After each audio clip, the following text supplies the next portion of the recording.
എന്താക്കുവനാ പഞ്ചായത്തിൽ എന്തെങ്കിലും അപേക്ഷ കൊടുത്താൽ ഓലല്ലേ സൂക്ഷിക്കണ്ടേ? ഞാനാ സൂക്ഷിക്കണ്ടേ? വയസ്സാം കാലത്ത് എന്നെ കൊണ്ട് ഇങ്ങനെ നടത്തിക്കല്ല. ഞാനോട് നിങ്ങളെന്ത് നീ പെറുവിർത്തോണ്ട് വരുന്നേ? ഒന്നും പറയണ്ട ശീവേ. നമ്മക്ക് എന്തെങ്കിലും ഒരു സംഗതി നടക്കണം എന്നുണ്ടെങ്കിൽ അതിന്റെ വയ്യത്തെ നമ്മൾ ഒരുപാട് നടക്കണം. ആന്തേനു ഒരു 6 മാസം മുമ്പേ പഞ്ചായത്തിൽ കക്കൂസിന് ഒരു അപേക്ഷ കൊടുത്തിനേനു. കുറച്ചു ദിവസം കഴിഞ്ഞേരും ചെന്നോക്കും മോല് പറയുന്ന കൊടുത്ത അപേക്ഷ അവിടെ കാണുന്നില്ല, ഒന്നും കൂടിയും കൊടുക്കണം, നികുതി ചീട്ട് വേണം. എങ്ങനെയല്ലോ തപ്പിപ്പിടിച്ച് നികുതി ചീട്ട് കൊണ്ടു കൊടുത്തേരാ പോലും പറയുന്ന അടിയാധാരം വേണം. അടിയാധാരില്ല.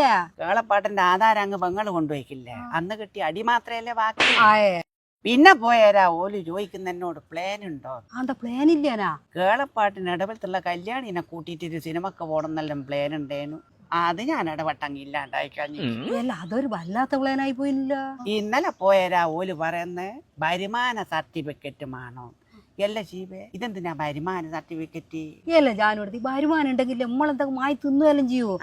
എന്നാലല്ലേ ഇതിനെ കൊണ്ടൊരു ഉപകാരമല്ലോ, അതുകൊണ്ട് ചോദിച്ചതായിരിക്കും. ഇന്നെന്താ പ്രശ്നം? ഇന്ന് പോയാരാ എന്നോട് ചോദിക്കുന്നോല് പഞ്ചായത്ത് നിന്ന് ജാതി സർട്ടിഫിക്കറ്റ് വേണോ? ഈ തൂറുന്നേരം ജാതി നോക്കണം. ഒരു കളിമക്കൾ.